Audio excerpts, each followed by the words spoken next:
Well, I couldn't leave well enough alone. I decided that our Transitstar Centaur just wouldn't be competitive without a proper interior. So I got to work, and this is about an hour's worth of work you're seeing sped up here. I always consider interiors to be a pretty slow task, but honestly it's not as long as I spent on the exterior. And I think I got okay results, so that's not too bad. You can see you start off, of course, with just filling in all the back faces and the body need to be covered up pretty much. So I started with the dash and then the back. That default leather color on that back tray I got rid of later, fortunately, because it's pretty awful. I just spent a lot of time, you can see here, going back and forth through the list of fixtures, because it's not very intuitively organized. Trying to figure out which ones are even viable for my build, and just kind of picking from the list and sort of letting the fixtures I find determine my design for the car rather than really having design in mind, which is not really the best way to go about it, but it's my amateurish way of doing things. Door cards are probably my least skillful area. I'm just using a single rectangle to fill all that stuff in, and then I'll embellish it a little bit with some handles and stuff to make it kind of look like a door, but it still doesn't really, to be completely honest.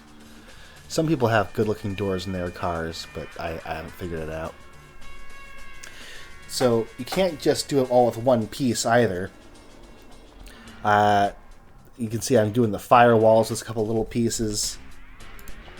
And like above the dash and above that big back card are going to need some more small pieces to just make sure there's no gaps you can see into, leaving a hole. You can really tell that these bodies, they weren't designed for interior design to ever happen in the first place. We just kind of got lucky, of course, in the update with 3D fixtures. They're like, oh, actually, we realized it might not be too hard to add that to the game, so in it goes. I'm kind of trying to finish stuff from the outside in, so front and back and doors come last, and then stuff that will get in the way of my camera trying to look at those comes in, the very end, like seats and all that.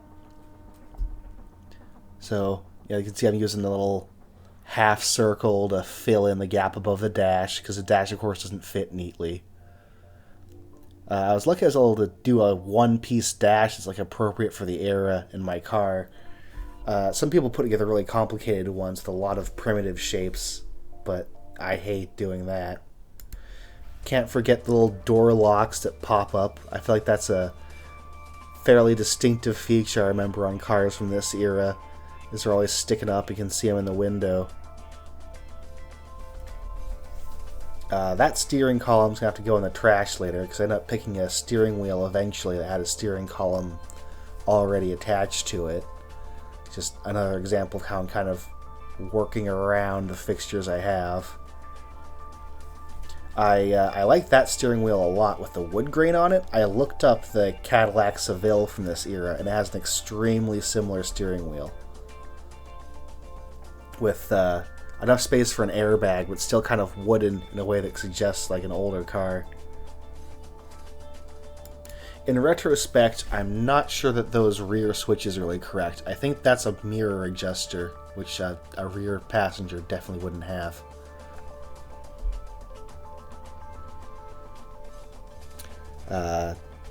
That's what I have for an automatic shifter. I couldn't find one, I think, without the giant rectangle attached to it, but oh well.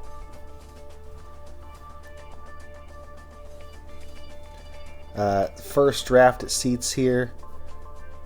I got to look at those and ended up replacing them pretty quickly with some more detailed looking ones that I found after searching around. But I did manage to keep the rear seats. I kind of compounded them in with some more detailed seats, but the headrests of the old rear seats are sticking up through them.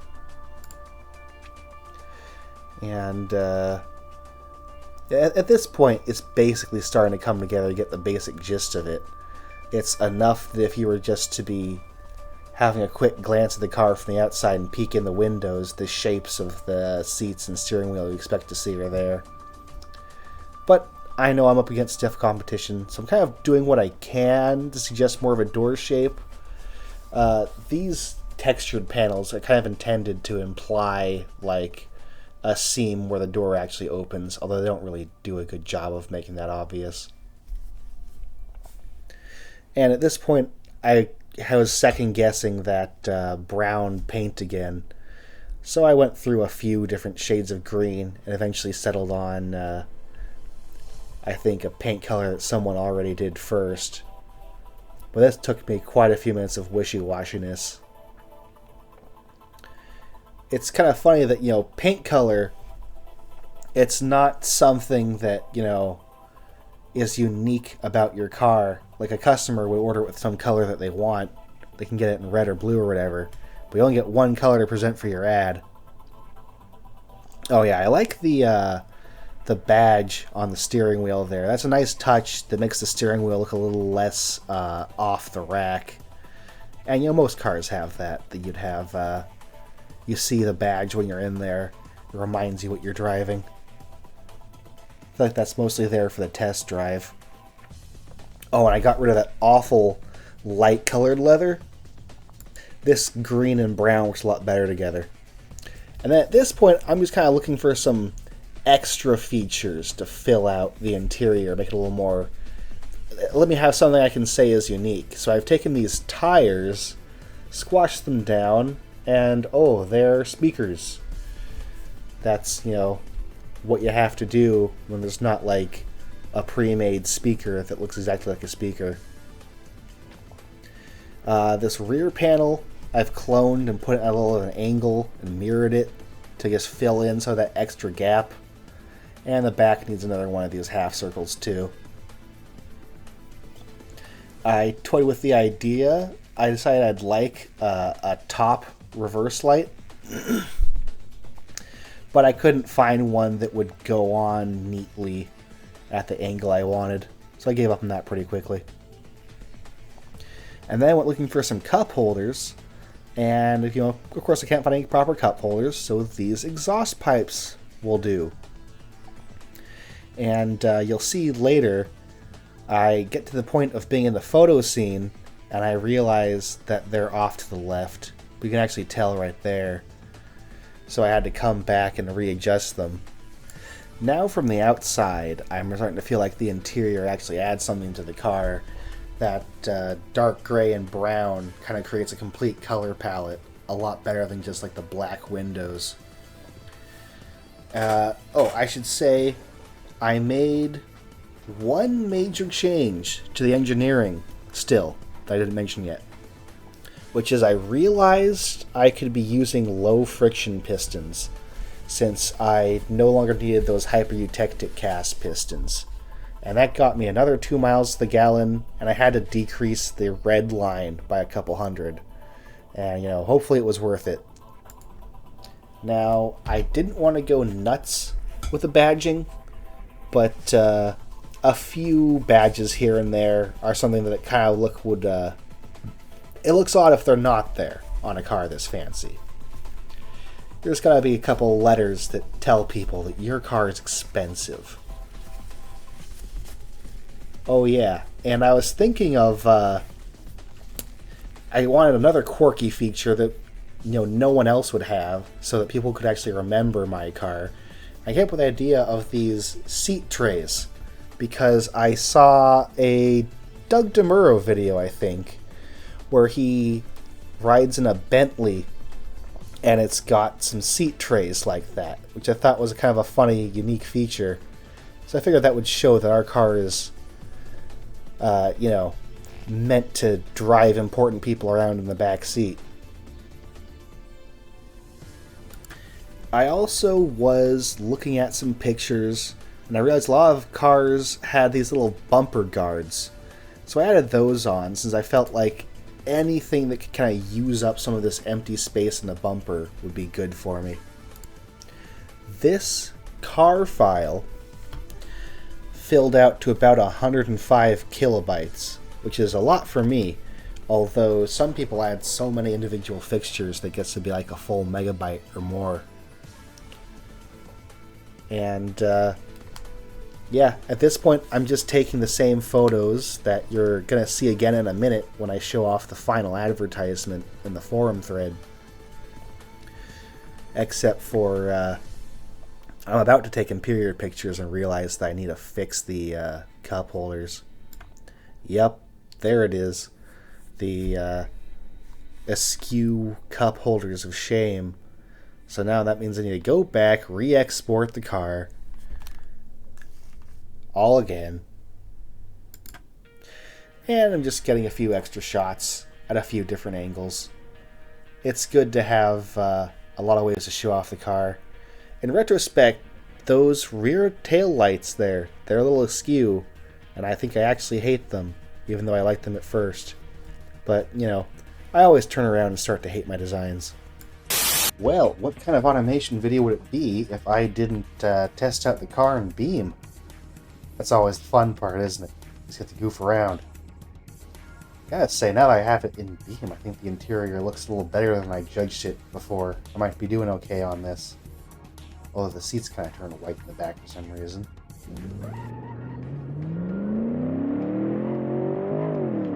Not a blistering start with the front-wheel drive and the slush box, but it's appreciably fast. I can get it to rotate a little bit in the corners. I'm assuming it's comfortable just based on the amount of body roll it has, which is considerable. And yet, I think it's handling well enough that I don't feel bad about calling it sporty. So, you know, if Beam's any way to judge... Oh, well, here we go. Maybe it needs a little more downforce, but oh well.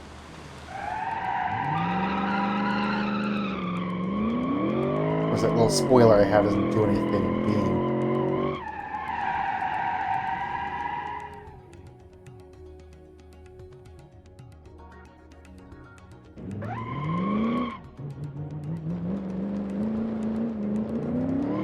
So yeah, I've posted the ad. I'll cover that in a moment. And looking at the other cars that people were posting in the thread, I originally started this thing off at 300 horsepower and like a 5-liter engine. And then emissions requirements did me in. And I probably could have gone back and squeezed a little more power out of this thing, but I didn't. So I have 250 horsepower, which is very middle of the road. Hey, these lights even work even if I put bulbs in them. That's good. And it feels, honestly, a little sluggish above 100 miles an hour.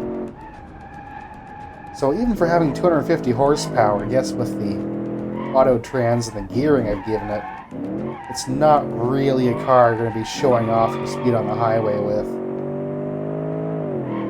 Hopefully that's adequate for our hypothetical buyer. I also noticed that someone else had an ad where they used the same body that I have, and they used a dark green color, and they used that little extra trim paint to make a white stripe, just like I've done here. So I felt a little bad about that being samey, but I think he didn't have an interior. Hopefully I can stand out compared to him.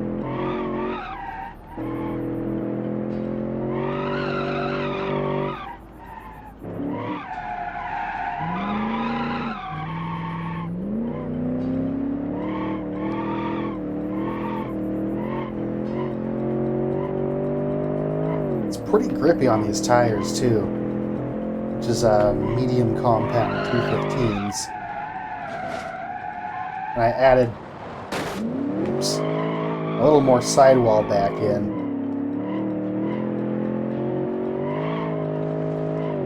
You know what? That's like most of a lap, right? That's probably good enough. I'm gonna say that it looks like it has good safety ratings. Not that the airbag seems to have gone off, but, you know, we'll call it good. So I've gone and posted an ad on the forum. That's a required part of CSR, is you show everyone what your car looks like. You have a little tagline. So I have, this is the Transitstar Centaur. I've got the pictures I took. Kind of brags about the horsepower and the 0 to 60 and the gas mileage. Interior features. That's like all in character, like you'd expect from, you know, probably an American manufacturer in this time, be like, ooh, standard with alloy wheels and disc brakes and stuff. And you can see that there's some other examples, like this is a really good ad. This guy's gone all out with photoshopping an ad that actually looks like a magazine spread. And the font and everything.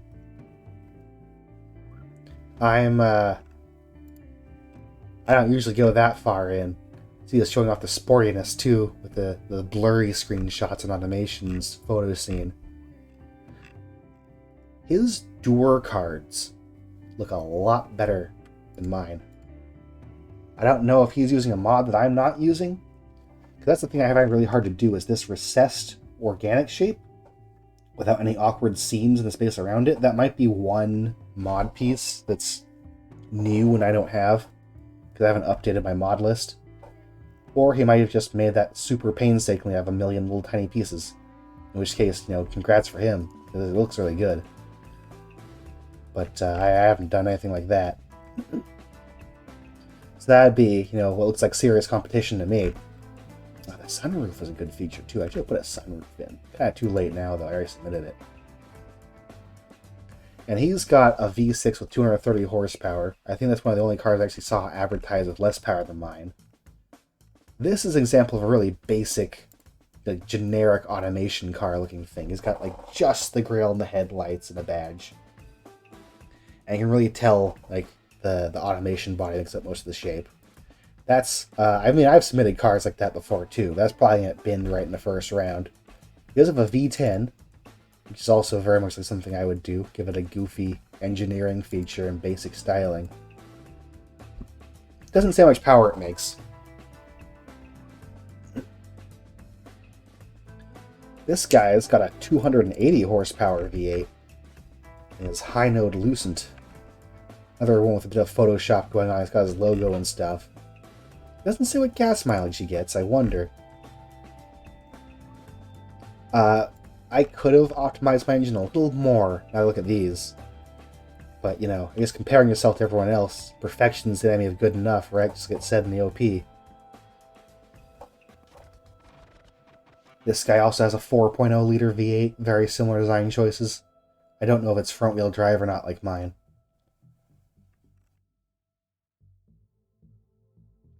ABS standard. I should have advertised that too, because my car has that. It'll get noticed anyway, though. This is a good rear design I like on this, the Turbo C400. That's very cohesive. I can see it's made of a few lights, but it looks like one kind of nice, continuous thing.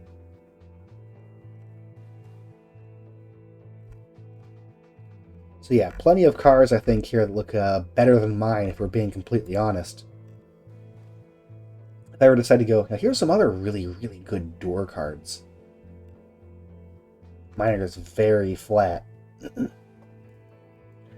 But,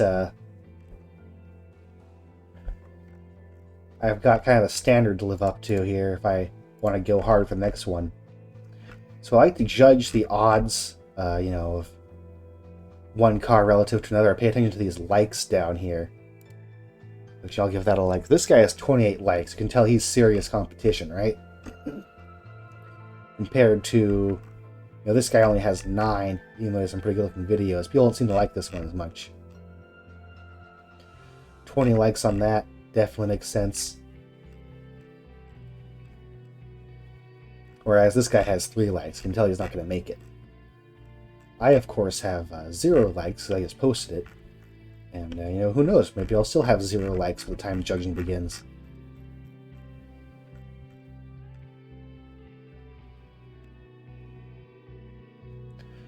This guy got,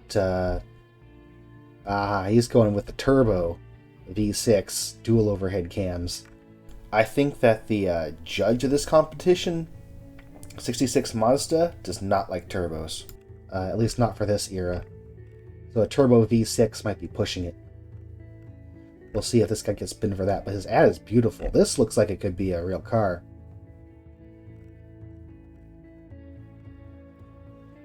I don't know if I'll be able to make anything look that good, even if I really tried to put the time in.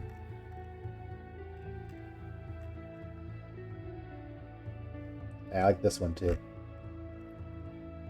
So that's what I'm up against. And now all there is to do is wait, and whether I get thrown out immediately or not, I'll cover this competition and show you who wins and why, and hopefully we'll learn a little something about what makes their cars so good.